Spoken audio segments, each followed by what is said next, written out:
The fire snapped inside the stone hearth, its warmth radiating through the living room, except to me. I sat in the same floral armchair I'd occupied every Christmas since childhood, but tonight the cushion beneath me felt like stone. I leaned forward, trying to force a smile, though my chest felt like it was packed with ice. Juliet's squeal tore through the air as she ripped apart golden wrapping paper. "Mom! Dad! Oh my God! It's perfect!" She lifted the box as if it were the Holy Grail, pulling free a cream-colored Gucci Marmont bag, the designer logo catching the firelight like a glinting crown. "Only the best for our baby girl," Mom beamed, her lipstick pink smile stretched wide. Dad raised his bourbon glass. "You deserve it, princess." My younger sister bounced on her knees, 26 years old but still treated like a porcelain doll. The entire room revolved around her laughter, and then it was my turn. The envelope rested in my lap, light as a feather but heavy with dread. I already knew what waited inside. My fingers didn't tremble. Practice makes perfect, but my stomach twisted. I peeled back the snowflake sticker, pulled out a folded card, and read the printed words. "Season's greetings." No handwritten note, no gift card, no money, just ink on cheap paper. I folded it carefully, slipped it back into the envelope, and tucked it into my pocket like a soldier pocketing a fallen comrade's dog tag. Across the room, Aunt Margaret's face flickered with shock before she smoothed it into silence. She knew. She always knew. Juliet pranced around, holding her new treasure up to the light. "Look how the leather shines. It's so me, isn't it?" The room erupted in admiration. I remained silent. The smile on my lips was the kind people wear at funerals. Hours earlier, I'd been standing in my tiny Portland apartment, smoothing silver wrapping paper over the $180 Italian silk scarf I'd saved for Mom, the $145 Parker pen I bought for Dad, engraved with his initials, nestled in velvet, the $120 rare art book I picked for Juliet, wrapped with a handwritten note about the museum trip we never took. My teacher's salary, $57,000 a year, stretched thin between student loans and rent, yet I gave what I could. I gave with hope. Hope that maybe this year would be different. It never was. I excused myself quietly. No one noticed, except Aunt Margaret, who squeezed my shoulder as I passed. "You deserve so much more," she whispered. Her words were a life raft in an ocean of neglect. Outside, the air bit at my skin as I slid behind the wheel of my car. Council Crest Park loomed above the city like a quiet witness. From the overlook, Portland's lights shimmered below, stars fallen to earth, each one mocking me with the illusion of brightness. I pulled the card from my pocket, not just paper, but proof. Proof of invisibility. Proof of years of imbalance. Proof that in their eyes, I was worth nothing. Hot tears burned down my cheeks, dripping onto the cheap ink as I whispered to myself, when did I become so invisible to them? For 29 years, I had documented every dismissal. My childhood birthdays with supermarket sheet cakes, while Juliet's were hotel ballrooms. My full scholarship, met with instructions to get a part-time job, while Juliet's fashion school tuition was paid in full, plus Milan. My graduation, where they arrived 20 minutes late, claiming her preliminary show took priority. The pattern wasn't random, it was systemic, and now I saw it clearly. The card went back into my journal, pressed flat against the pages like an artifact. Beneath it, I wrote in careful letters, "The last time I will beg for love." Something broke that night. Something ancient, patient, and quiet finally shattered. But in the silence that followed, something else was born. Not anger, not sadness, not even hatred. Clarity. I realized I had two choices: to keep standing quietly on the sidelines, waiting for crumbs of recognition, or to finally take control. For years, I told myself I didn't need their approval. But the truth was uglier. I had built my entire existence around chasing it. And now, with a $2 card in my hand, I finally understood the cost. That night, I promised myself this wasn't the end. It was the beginning. The next morning, Portland was wrapped in its usual gray. Rain slicked the sidewalks, a constant whisper against my apartment's window panes. I sat at my kitchen table, staring at my journal. The $2 card lay flat inside, like evidence sealed in a police folder. I sipped bitter coffee, each swallow burning, and flipped through the pages. My handwriting filled every line. Records of favoritism. Favoritism so obvious it was almost laughable. Juliet getting a new car at 18 while I paid cash for a used Honda, Juliet's lavish 21st birthday trip to Cabo, while I worked doubles at the campus library, Juliet's Gucci bag, while I received a piece of cardstock worth less than the postage stamp on the envelope. For years, I had written these notes as a form of therapy, a way to unload the weight without confrontation. But now, they felt less like therapy and more like blueprints. A plan was forming, quiet, deliberate, and unstoppable. Not loud revenge, not something impulsive, but something meticulous. Like a chess game, each move planned 10 steps ahead. I was done being their scapegoat, their afterthought, their background character. At school, my students noticed the shift in me before anyone else. "Ms. Carter, you seem different," little Naomi whispered as she handed in her math test. "Different how?" I asked, forcing a smile. "You don't look sad anymore. You look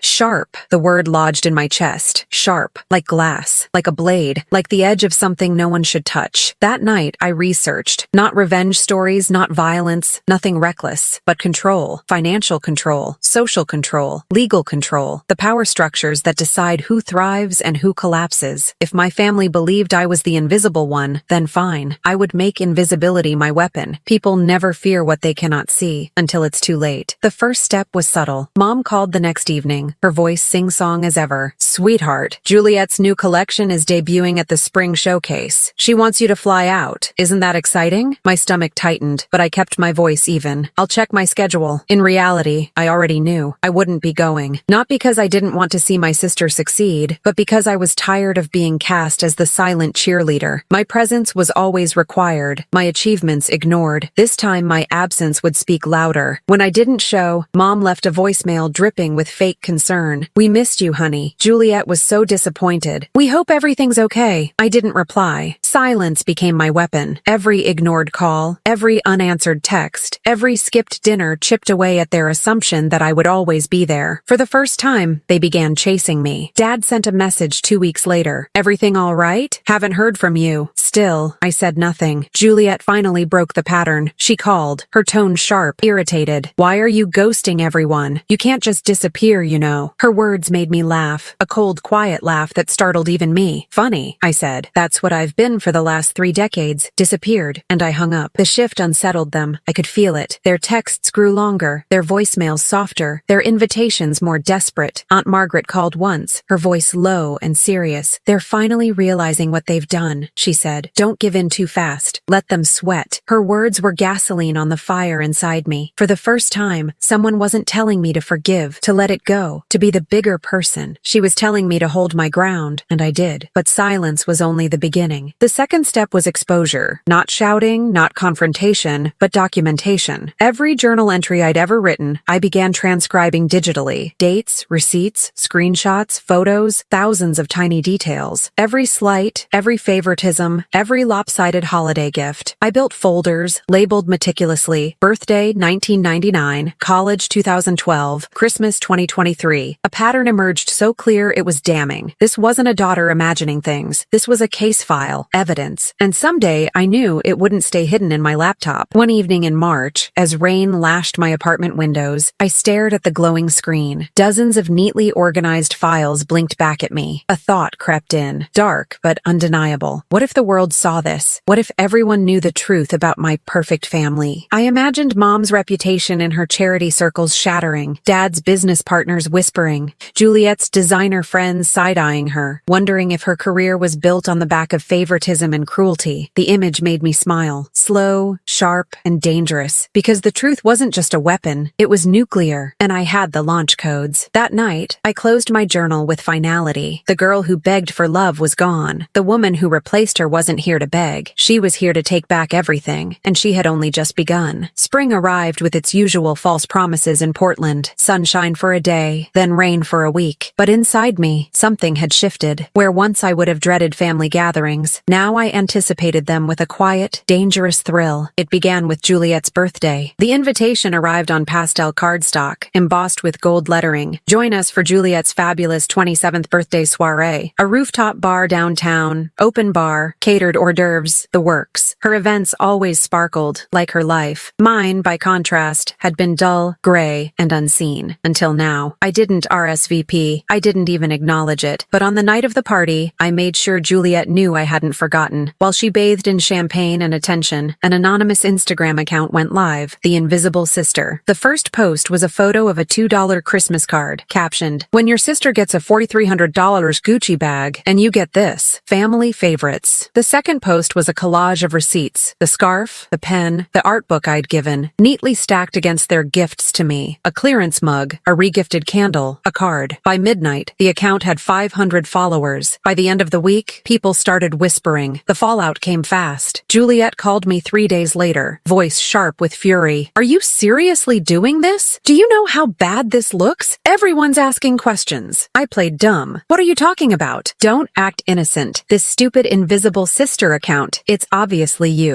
I let silence stretch. Then I said softly, "Funny, invisible people don't usually get noticed." Her gasp crackled through the phone before she hung up. Mom called next. Her voice was a mix of panic and guilt. "Sweetheart, people are misunderstanding things. Families have dynamics, but we love you. You know that, right?" For the first time in my life, I didn't swallow her empty words. "No, Mom," I said. "You love Juliet. You tolerate me." She stammered, tried to protest, but I ended the call. My hands trembled when I set the phone down, not with fear, but exhilaration. For once, they were scrambling. For once, they were on the defensive. But that was only phase 1. Phase 2 required patience. I started small, subtle withdrawals of myself from their lives. No birthday calls, no Mother's Day flowers, no Father's Day cards. My silence was louder than any words. And while I vanished from their lives, I continued feeding the invisible sister. Posts appeared weekly. A photo of Juliet's new designer shoes with the caption, "Paid for by parents who couldn't attend my graduation." A split screen of Juliet's 18th birthday BMW and my battered Honda Civic, captioned, "Guess which daughter got the keys?" A journal entry about mom skipping my school play because Juliet had a fever, captioned simply, "Pattern." The account hit 20,000 followers in less than 2 months. It wasn't just petty gossip anymore. It was a narrative, a story people devoured. The forgotten child, the golden girl, the blind parents, and I, the invisible sister, finally had an audience. One night, Aunt Margaret called me, her voice equal parts proud and wary. "You're making waves," she said, "but waves can drown people too. Be careful." I hesitated. For a flicker of a moment, doubt crept in. Was I being cruel, petty, vindictive? But then I thought of that Christmas card. Of every year I sat in silence while Juliet was crowned the center of the universe. No, this wasn't cruelty. This was balance. Besides, I wasn't done yet. The real strike came in June. Dad's company, Carter and Lowe Investments, relied heavily on reputation, trust, image, credibility. One whisper of scandal could send clients scattering. So, the invisible sister posted a new entry, a story about a father who invested thousands into one daughter's dreams while dismissing the other, S as impractical. A father who lectured about hard work while bankrolling fashion shows and international shopping trips. The post included a blurred screenshot of Dad's text, where he told me to stop being dramatic when I once asked why Juliet's tuition was paid while mine wasn't a T. It exploded. Within 48 hours, local gossip blogs picked it up. Portland heiress exposed in viral account drama? They speculated. They didn't have names, but the pieces were obvious to anyone close enough to know. Dad called, voice tight with rage. "This stops now. Do you hear me? You're destroying us." I let him shout, his words tumbling over each other until he paused for breath. Then I delivered my line like a knife sliding between ribs. "I'm not destroying anything. I'm just showing people what you built." And I hung up. That night, as I lay in bed, a strange calm settled over me. For the first time, I wasn't chasing scraps of attention. I wasn't begging for love. I was holding the strings, and I realized something chilling. This wasn't just about revenge anymore. It was about control, and I wasn't planning to give it back. Summer arrived in Portland like a damp blanket, heavy and suffocating, but inside me the air felt sharp, electric. For the first time in my life, my family wasn't ignoring me. They were afraid of me. And fear, I discovered, tasted sweeter than any apology. It started with whispers. At Juliet's boutique opening, her assistants gossiped that she wasn't as self-made as she claimed. A blog speculated about her parents' financial favoritism, and Dad's firm began losing smaller clients, people who had quietly slipped away, unwilling to be associated with someone tangled in family drama. I watched from the sidelines, invisible but omnipresent, feeding the invisible sister account like a fire I refused to let die. The posts became sharper, more daring. A photo of Juliet in Milan, captioned, "Paid in full by parents who told me to earn my own way." An old Christmas picture of me holding socks while Juliet unwrapped diamond earrings. "Guess who asked the favorite?" A screenshot of Mom texting Juliet about keeping your sister out of the photos, with the caption, "Even the camera knew I didn't exist." The comments section turned brutal. Strangers defended me, ridiculed Juliet, criticized my parents, hashtags spread, invisible, no more. And for the first time, my family was experiencing what I had lived with for decades. Public humiliation. The first crack came from Mom. She showed up at my apartment unannounced one sticky July evening. Her hair was perfectly curled, her pearls in place, but her face looked drained, sagging under the weight of damage control. "Sweetheart," she started, forcing a smile. "Can we talk?" I let her in, but I didn't offer tea. She sat on my couch, glancing nervously at the walls like the photos themselves might judge her. "We didn't realize how hurt you've been. Families make mistakes. But airing it online, this is dangerous. You're hurting Juliet. You're hurting us." Her words, carefully chosen, struck me as rehearsed. A PR statement, not an apology. So I asked the only question that mattered. "Are you sorry for what you did, or are you sorry people finally see it?" She froze. Her lips parted, but no words came. And in that silence, I had my answer. She wasn't here for me. She was here for reputation, for control. So I showed her the door. "Until you know the difference," I said. "Don't come back." Her eyes glistened as she stepped into the hallway. For a flicker of a moment, guilt tugged at me. But then I remembered Juliet's Gucci bag, my $2 card. Years of invisibility. The guilt died quickly. The second crack came from Juliet herself. She went live on Instagram one night, red-eyed and furious. "Whoever this so-called invisible sister is, you're pathetic. You're jealous, and you'll never be me." The comments, however, weren't kind. "Deflecting much?" Easy to say when mommy and daddy fund your life. "We all know who this is about, Juliet." Her meltdown only fanned the flames. The account gained another 10,000 followers overnight. I sat in my dark apartment, watching her unravel in real time. My smile reflected faintly in the glow of my laptop. This was no longer a private war. It was entertainment, and people loved it. But the real fracture came from Dad. In August, a local journalist reached out to the invisible sister via DM. She wanted to do a piece, not just on favoritism, but on financial inequality within wealthy families. She promised anonymity, a chance to shed light on the forgotten children narrative. For 3 days, I debated. Sharing my story would mean handing over control. But then I remembered Dad's voice, snarling through the phone, "You're destroying us." And maybe I wanted to destroy them. So I agreed. The article ran under the headline, "The Price of Favoritism, How Families Choose Golden Children and Ghost the Rest." Names were changed, but the details were unmistakable. Dad's firm, Juliet's boutique, my teacher's salary, the Christmas card. The piece went viral. National outlets picked it up. Suddenly, this wasn't Portland gossip anymore. It was everywhere. Dad's clients fled in droves. Mom stopped attending charity luncheons. Juliet's sales dipped as angry commenters flooded her brand page. And me? For the first time, I felt powerful. Aunt Margaret called again. "They're cracking, darling. You've done what you set out to do." Her voice was warm but cautious. "But don't let this consume you. Revenge has a way of eating the victor too." I didn't answer. Not because she was wrong, but because I wasn't finished. Yes, they were cracking, but I wanted them broken, completely. And the worst part? A part of me was starting to enjoy it. By September, my family wasn't just cracking. They were crumbling. Dad's once pristine office in downtown Portland had emptied out. Clients abandoned him, whispering that Carter and Low Investments was too messy, too risky. I heard rumors that his partners were considering forcing him out. His empire, the one he built while dismissing me, was rotting from the inside. Mom, meanwhile, had become a recluse. The woman who once thrived on charity galas and luncheons stopped showing her face in public. Her friends whispered, pity wrapped in venom. Poor thing. All that family drama. Terrible for her reputation. And Juliet. Oh, Juliet was spiraling. Her boutique struggled. Her online following turned hostile, and her sponsors pulled back. The golden child's shine was tarnishing, and nothing she did could polish it clean, and all of it stemmed from me. From silence turned into a megaphone. From invisibility, weaponized into power. The night it all came to a head, rain hammered against my windows like impatient fingers. I was sprawled across my couch when my phone buzzed. It was Aunt Margaret. "They're at each other's throats," she whispered. "Your father blames your mother for spoiling Juliet. Your mother blames him for ignoring you. And Juliet, well, Juliet is blaming everyone." I pictured them shouting in the mansion's dining room,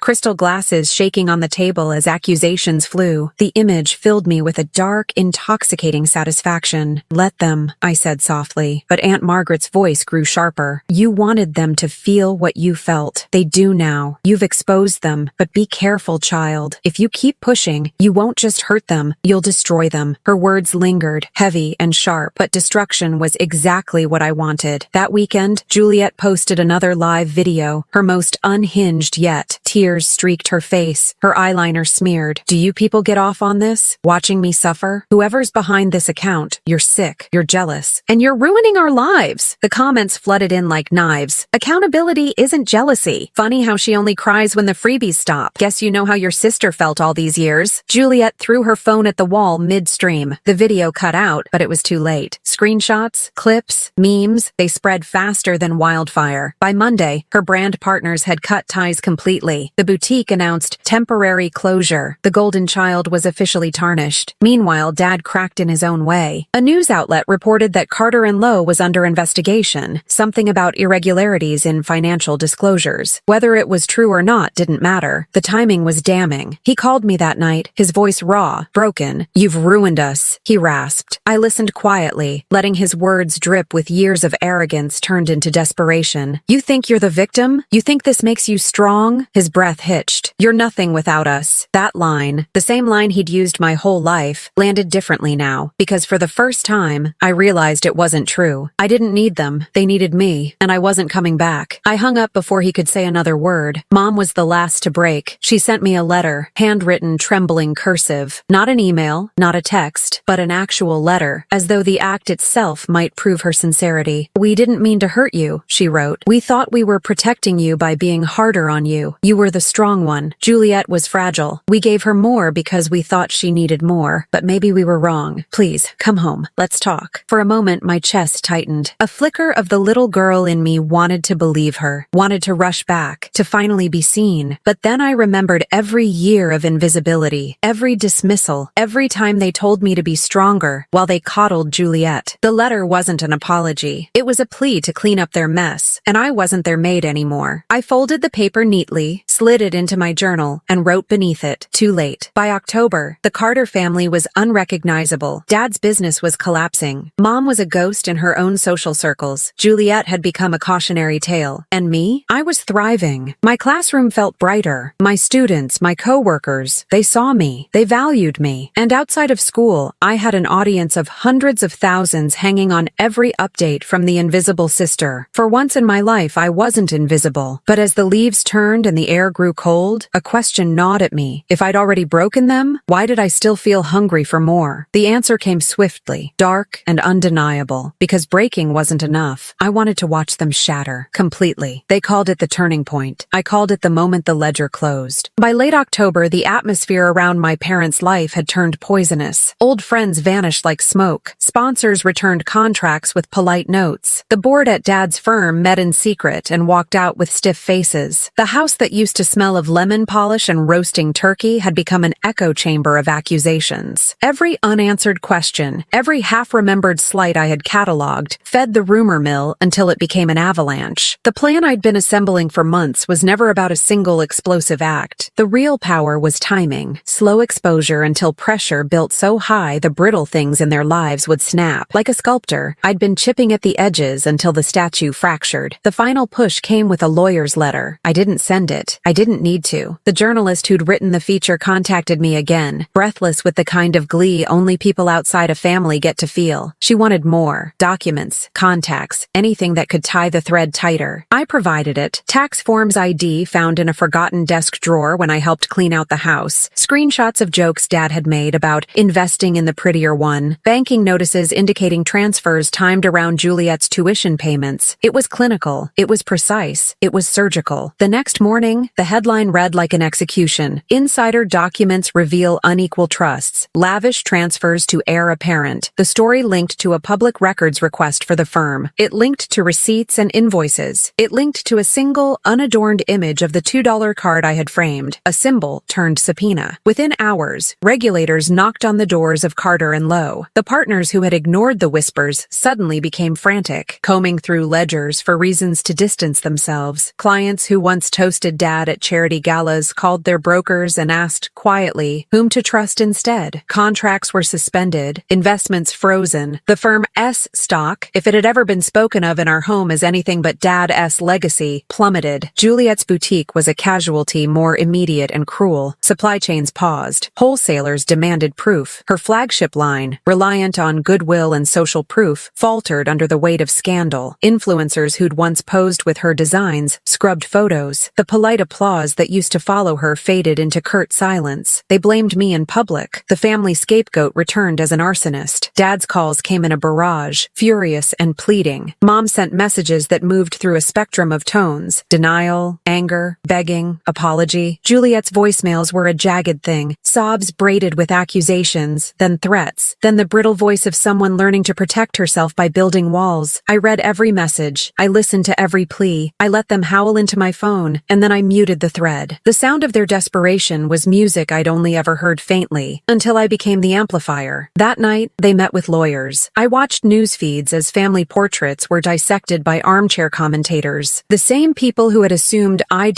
always be loyal to the family line now dissected their motives with the relish reserved for televised confessions. Paragons of reputation wilted under the fluorescent light of public opinion. But even as their world broke, a new crack opened inside me. The culmination of months of calculated strikes left a silence I hadn't expected, the quiet after the last domino falls. It wasn't satisfaction so much as a curious emptiness, an exhausted hollowness where rage had been housed. I had imagined the moment of their ruin like a film. I would stand at a distance, watch the curtains fall, and feel vindicated in an exquisite, untroubled way. The truth was messier. My victory tasted like metal at the back of my throat. A reporter knocked on my apartment door the next day. Local, not national.